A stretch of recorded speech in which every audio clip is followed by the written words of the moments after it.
Hello, friends. Welcome to this September 25th, 2025 edition of the Kingsman and the CyBUr Guy Podcast. You'd like to think I would have checked the date before I even started talking, but clearly I didn't. That's how prepared I am for today. So with me, as always, I am the CyBUr Guy. Darren Mott is Michael McQuaid, the Kingsman. Michael, welcome back.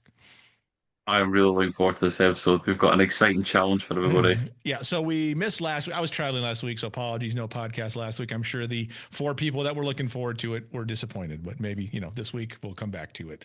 So what we're doing for the next couple of weeks is something a little different, and I'll be honest with you, if you're listening to this on your podcast platform, you may want to go check out the video version because this is going to be a very video immersive type of episode where we're going to be educating on how to do some secure things, and you kind of want to see what that looks like. Now, if you are, like we like to say, part of the converted already, where you're already in cybersecurity, you already believe in the cybersecurity stuff, some of this will not be a surprise, but this particular episode is not for you particularly. It's for your friends, your coworkers, your business partners, the people that don't understand, think about, or care about cybersecurity.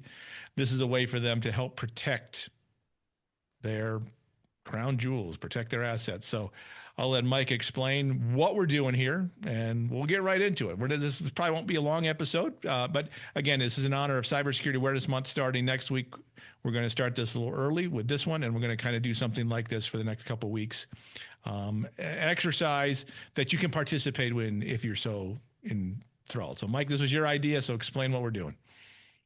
So we're doing a challenge for everybody out there. I am convinced that when anybody's making a cup of tea, they can adopt basic security principles. So we're going to test that theory today for everybody out there. And in fact, I've got the props. I've got the mug with the tea bag in it. It's already got the milk and the sugar. Now, in the UK, that order doesn't usually get done that way. It's very frowned upon. So if there's any UK listeners who are like, that's disgusting. But I don't want, as I'm making this cup of tea, start getting milk out and pouring it in. And I've got my trusted kettle for the theory test as well. So what we're going to do is today we're going to go through Microsoft Edge, the web browser, and adopt basic security that gives you a layer of security when you're browsing the web. It protects bad guys being able to track you on the internet, track your passwords, track your payment cards, check your address. Now, when I say it protects you or it prevents, it's only one layer of security. This, by all means, if you do this, it doesn't mean that you are completely secure and you walk away from this exercise like, I am secure. But it just gives you that basic layer of security that everybody in the world should have. So, Darren, you're going to be the experiment guy, I guess. You're going to go from the cyber guy to the experiment guy. Yes, and I'm going to share my screen so that if you, again, watching this on YouTube, you can see it. Hopefully, we'll see how this work comes across because it obviously on my screen looks a little funky, but I don't know how Zoom records this, but hopefully, ideally, you can see the Google screen, the Edge page here. So again, this is a very visual episode, so it's you'll get more out of it if you are watching on YouTube. But I will try to explain what I'm doing as we go through this for those who are just listening and say, okay, what are we talking about here? So have you started your kettle? So again, we're trying to show, can you secure your browser in the amount of time it takes for water to boil? Yes, absolutely. That's what we're going for this week. Make it a little bit fun. Our previous podcast is very, you're going to get cyber attacked and do this and do that. And I think this is just a nice, fun way of introducing a very basic security measure that anybody at home can do. So, But before we get started, I want to say a couple of things before we get started. First thing, and I'll say this here now because if you don't make it to the end and hear me say it, I want you here to say it now. If you think this was a good idea, let us know. I mean, comment in our LinkedIn post, comment on the YouTube page, like, subscribe, do all that stuff to tickle the algorithm. But let us know if you found value in this, or things that you would like to know. Like if there's things like, how do I do this? We can do that here. We are here for you. We are here for those of you to get you cyber smarter, to keep you cyber safe. Kind of like my book says, Get Cyber Smart, a user-friendly guide to protecting your family, your friends, and yourself and your business. I didn't get the subheadline, but it's available on Amazon. You can certainly go there and buy it if you'd like more information. So I'm just saying. What, But anyway. what's that in the air? Is that a pitch slap? I can't find a pitch Right. slap. Oh, and Right, so we forgot to mention that this particular episode, as all of them, are brought to you by Five Eyes Ltd., a cybersecurity, commercial intelligence, and counter threat intelligence company. But anyway, go ahead. So I interrupted you. Go ahead. Now we'll get started. Here comes the demo. Here we go. So I'm going to flip the kettle. I'm going to time how long it takes you as well. So if there's viewers listening, what we want you to do is put in the comment section how long it took you to do this. Did you manage to do it quicker than Darren, who's a former FBI agent? So if you do it quicker than him, then that's an accolade in its own. Mm-hmm. So as soon as I flick the kettle and I press start, we're good to go. So 3, 2, 1, go. So you've opened Microsoft Edge. There's the three dots at the top right in the screen. If you click on that, and then if you go down to settings. Now, I will say there's another way to do that as well. You can also click on Edge up in the corner, and you can get click settings through that too. So you can do that both ways. But anyway, go ahead. Sorry. So you find the settings, I click on settings, and then click on passwords and autofill. So on that left, there we go. And then if you click on payment methods even. Okay, so you want to get rid of those, Darren. That's default. I will say that's a default setting. I do not use Edge, so these are default settings. So make sure that save payment info is off. Make sure save security codes and show by now is off, which you've got. And then delete those bank cards. Yeah, I put them in there as an example. Of course you did. That's my story. That's my story. I'm sticking to it. You're against the clock. Well, I can't help the things to spinning. It's so screwed. Yeah. Oh, yeah. Cancel. So let's pretend I got rid of those. I mean, it's not deleting it for me. So I'll delete it later. These are expired. No, these are expired anyways. Who cares? All right. So now click on the arrow that's at the top there beside passwords. Click on that. Now click on personal information or personal info. Make sure everything is switched off and clear saved personal information as well. And for again, those of you on the podcast, in mine, there is no personal information saved. So there you go. Boom goes it dynamite. Good. And then on the menu on the left, click on privacy, search for next services. Now click on the tracking prevention, which is the top one there. And click on strict. And then block trackers, that's all good. Okay, now click on clear browsing data as well. Is that there? Yep. Okay, and then come back out with that. And then go to privacy. So you've got option 1 clicked, which is great. Now turn off option 2, which you've got. And in the bottom 2 options, turn off as well. So I should say what those options are. The first one says send do not track request. That should be turned on. The second one is allow sites to check if you have payments methods saved. Turn that off so it will not autofill. The other two, help improve Microsoft products by sending the results from searches on the web. Turn that off. You don't want Microsoft with any of your information because they will lose it, screw you, and you want to sue them. And two, allow Microsoft to save your browsing activity, including history, usage, favorites, blah, blah. Turn that off. So every time you close the browser. Oh, Darren, the kettle's just flicked. Oh, I'm already at 3 minutes. So it took 3 minutes for the kettle to boil there. Okay. But we can still continue anyway. Yes, let's continue. Let's continue. So you click on privacy now. I did. We just did privacy. Oh, did we? Yes. Okay. You sure? Yeah. Okay. No worries. I just read them. I just read the things. No worries. That's why the kettle does it, because you're going too slow. And go to cookies now. And then block third-party cookies. It already blocked. I have that blocked. And the third option, turn off as well. which is preload pages for faster browsing and searching. Remember, there's people listening to this, not watching this, so you have to kind of read it out for them. So come on, man.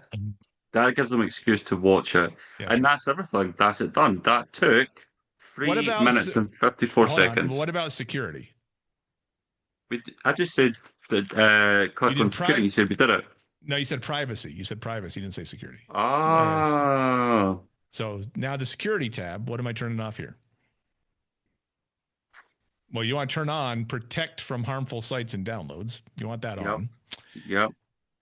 Block potentially unwanted apps. Turn that on. Website typo protection. So basically that means if you put in a website and you mistype it, it will prevent going to, like if you accidentally put in whitehouse.com, don't do that. But if you do, it takes you to a porn site, not the White House. So you want to be careful what you're doing there. Secure DNS, turn that on. Which is a personal preference there. Yeah, I mean, it becomes... it's personal preference. Yeah. All right, that's it. And that's it. There you go. Your web browser has a basic level of security that it didn't have to start with the default settings. There we go. So, you know what it was in my notes? The security, I wrote privacy again, so I wrote it twice. That's why I got mixed up there. Well, there you But go. never mind, we're now browser secure on the internet. And since the kettle was now boiled, I'm going to make myself a cup of tea, Darren, if you don't mind. You do that. I will say here in the U.S., I don't know if we do use a lot of milk, and we don't put milk in our tea that I'm aware of. But again, I don't drink tea, so I don't know. Maybe people do. You don't put milk in your tea in the US? I don't know. I don't drink tea, so I can't really say. I'm probably the wrong person to say it, so I can stop sharing.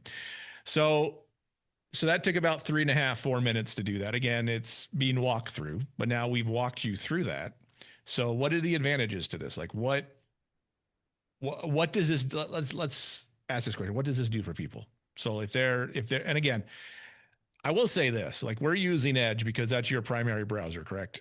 And I will say it should not be it should not be anybody else's primary browser. You should use something else. Microsoft sucks, but we'll start there. We're going to do Mozilla, we'll do Safari, we'll do Chrome, and we'll look at Brave over the next couple of weeks, kind of do the same thing. So whatever browser is of your preference, you'll kind of know how to do the baseline security. But you can kind of follow the things we just did here for Edge and find similar settings on all the browsers. And they're all kind of set up somewhat the same way. So you want to set those things, and it just, again, like we said, it lowers your risk. It makes your browsing less risky.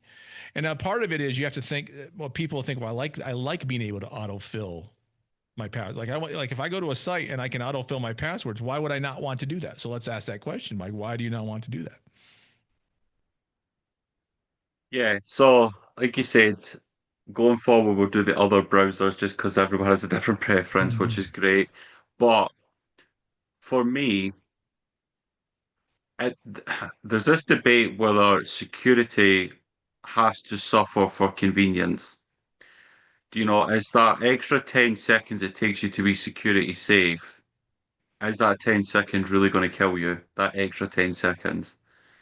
Um, so I mean, the main reason why we did this episode is because we've been using several tools, which allows us access to the dark web. We are able to look at companies' domains, email addresses, etc. And one of the common things that keeps popping up is something called a stealer log. So do you want to explain, Darren, what a stealer log is, and then we can then give our findings to that as Sure. well? So stealer log is basically a piece of malware that is put on a computer because someone clicks a link, goes to the wrong website. There's a lot of ways it can happen. It's basically weak browsing security protocols.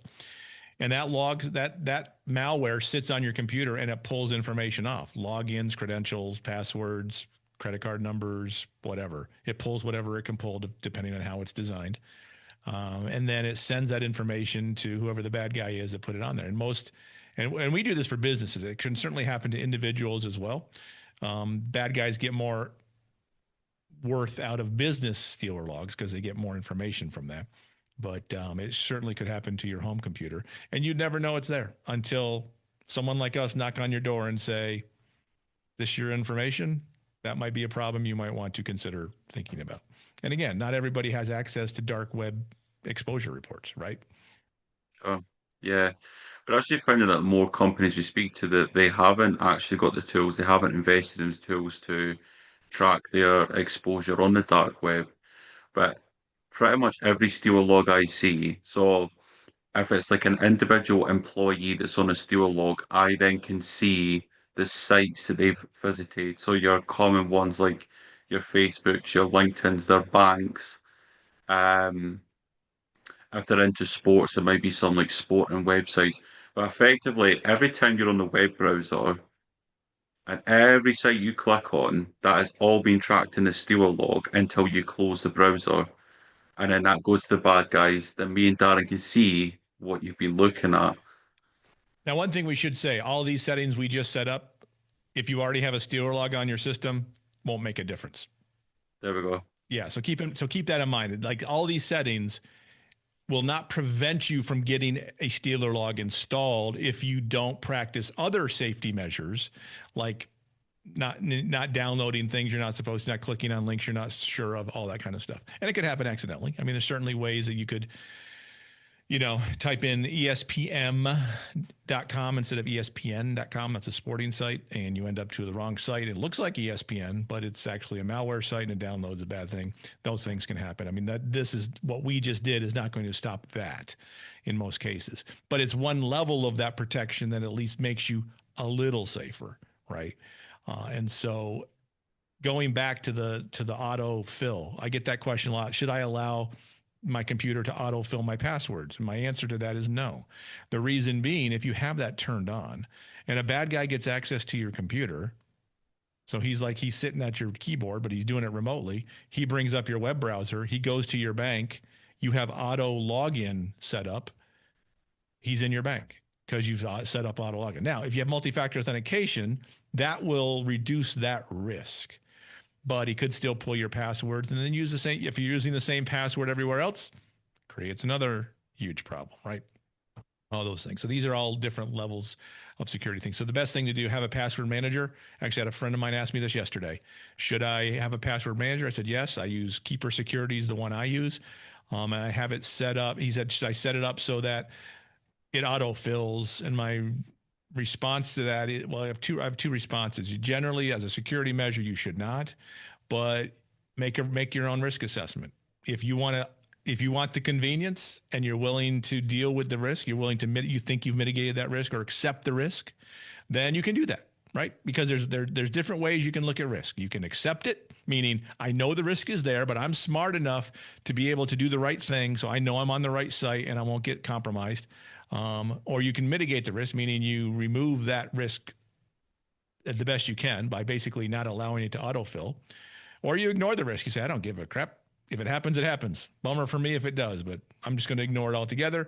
Or you can transfer it, which means in this case, transfer of risk is a lot of times cyber insurance is the big example of that. You can't really transfer that particular risk. That one's not really transferable because you're not having someone log in for you. But those are again, that's probably a longer risk definition than anybody cared to hear of today, but there you go. No, I mean, when we are doing our investigations, we're, like I said, we're seeing the Steeler logs, we're seeing the websites that people are visiting, their email address and their password.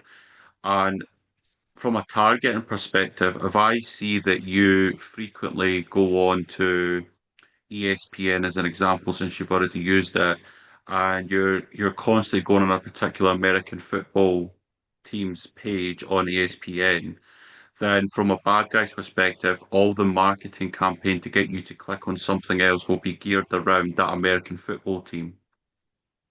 So, and then all they need to do is change ESPN on the domain to ESPM, like you said. And then if you're having a slow morning, you're ill or your kids are playing up and you're just not thinking properly, you see the email come from ESPM and it's give me an American football team, Darren. Give me an example. Well, I would say the Dallas Cowboys because they're my favorite team, but they're hardly a football team at this point. So probably a bad example. So the Philadelphia Eagles. We use the Dallas Cowboys. We use them. Okay. You get an email from ESPM. That's M, not N, and it's for the Dallas Cowboys, and it's you know The tickets to the next game. quarterback broke his leg. Read more here. Yeah, yeah. And you're like, oh no, I need to click that. I need to read more about it. And bang, they're in. Yep. And then they're tracking something else. And from a corporate perspective, it's a business. If somebody clicks that link and then gets into the business's network, it's not just the personal network. So I think this was an educational session just to bring in basic security posture. Yep. Exactly. Well, I mean, what else are we seeing when we check the dark web as well? Like, what are the other things Leak that we're seeing? credentials, passwords, and logins. Right. So that's probably the big one is legitimate logins with the passwords associated with them. So if you're a person that duplicates the same password across multiple sites, it's a bad thing. Like, don't use the same password for your email that you use for your bank account, that you use for your social media account. Especially, I mean, if you have multi-factor authentication, that will lower that risk, but use different passwords for different sites. And then that's where a password manager comes into play, because it will create you a nice long password that's unbreakable by today's current standards with technology. In other words, a bad guy is not going to be able to crack your 20-digit password in the next 4 trillion years. But if your password is six letters, that's going to be cracked in about 35 seconds. So longer the better, and have different ones. So there you go. When we were going through the Microsoft Edge settings, there was a section about family settings, and there might be parents that are watching this and they're concerned about their kids' browser exposure. So again, anybody who's watching or listening and wants us to go through the same session we went through for family settings on browsers, then please let us know and we can create a session on how to secure your household and your family when on the internet. Yeah, and so with this, so it took us about 3.5 minutes to do this. So time yourself, see if you can beat 3.5 minutes. Which, if you don't have someone walking you through it who's trying to make tea at the same time, you probably do it quicker. But you never know. So, Oh, I love it. all right, I said this would be a short one. This is a short one, quick 20 minutes. Yeah. But the point's made. Like, this is start with the basics, and we're going to talk about this all through October. Is doing the basics. And again, if you're part of the converted, if you've been listening to me for 5 years doing podcasts and stuff, you know I'm going to say the same things over and over again. But who in your life is not a cyber convert? In other words, they don't understand cybersecurity, don't think about it, they don't believe it's important, they don't do the basics. They've lost money from crypto scams because they don't pay attention. I mean, I had a call yesterday from a lawyer that had a guy who lost $3.8 million to a crypto scam. So, I mean, Wow. these things continue to go on. Companies are being still breached on a daily basis. I just saw a thing from Co-op, which is tell them what Co-op is. So Co-op is a supermarket chain in the UK, and this was like the equivalent of a Walgreens or something in the US. Right, and they had a data breach months ago. They're still dealing with it and have lost like $306 million because of it. So it's real. The loss is real. And ask yourself, how much can you lose, and can you afford to lose it? And then if you have questions about any of that, you can contact Mike or I on LinkedIn, and we're happy to do a free consultation with your company. Say, here's the things you should probably think about. If you have a company and you want a dark web exposure report, if you want to know how bad it is, and that's the funny thing, right, Mike? I mean, we're going on here, but we've talked to some companies and they're like, why did you do that? Yeah. But why? But Yeah. again, why would you not want to know, right? If I mean, that's the hard part, is because your information's public, right? If you have a public domain, and we run a domain check, it's like not we're doing anything illegal. We're actually doing you a service by saying, here's kind of some bad stuff, because the bad guys are doing it.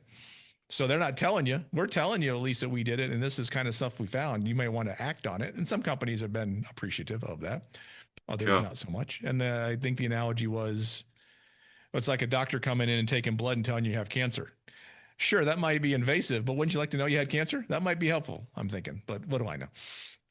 I think the natural human reaction is when they hear something bad news or scary, is the automatic head in the sand. I'm not properly listening to you. I don't want to acknowledge what you just said. So you're going to have that split camp of 50% of you, externally grateful, which the companies we've reached out to have been very grateful that we've told them, that they're months away from going down from a cyber attack. And then there's other 50% who just want to put their head in the sand. Yep. So I think it's just human behavior in every situation, every walks of life. That's all it is. Sure. And I will say, find Mike and I on LinkedIn, Darren Mott, Michael McQuaid, not hard. You can look at our corporate website, Five Eyes Ltd is on there as well. Reach out again if you want free dark web exposure. If you want us to just kind of talk to your executive and say, hey, here's why you need to worry about cybersecurity. We'll do all those kind of things. And follow us, connect with us on LinkedIn too. We pretty much connect with anybody. The one thing I will say, I will ask, I understand other people do business stuff too. But don't connect with me and then immediately say, hey, I can do SEO for you, or I can do your website. If I want it, I'll reach out to you if I need it. Yeah, I'm happy to connect with anybody, but the immediate turnaround with here's the product I offer. And again, I get it. It's, it is what it is. That's just me. Mike loves it. Pitch him all day long. Send him as many requests as you want. No. What they can do is they can message our director of operations, John McCarthy. He loves it. He loves all the pitch slapping. He loves it. He's a big fan.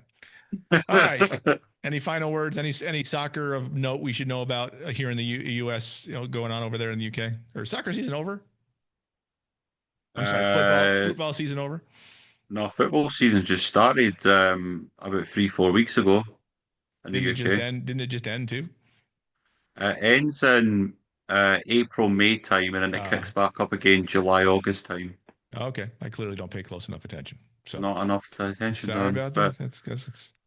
But no, got nothing for to add. Again, if the viewers want us to cover anything specific, we can go over multi-factor authentication. Actually, we'll do that in October as well. Do multi-factor authentication as well. Yeah, using an app, right, as opposed to the text message, and why that's important. Again, if you're converted, but you got friends of yours who aren't converted. So let's help convert. Let's convert the world to better cybersecurity. And with that, we're going to let you go for this September 25th, 2025. Thank you for listening. Find us on LinkedIn. As you go through your day, your week, your month, know that if you understand the threats targeting you, you can assess your risk, proceed wisely. Find this podcast on all your favorite podcast providers. Also check out the YouTube page, the Kingsman and the CyBUr Guy, cyber spelled CYBUR. Thanks again. We'll be back next week with more fantastic information for you to keep you a little safer.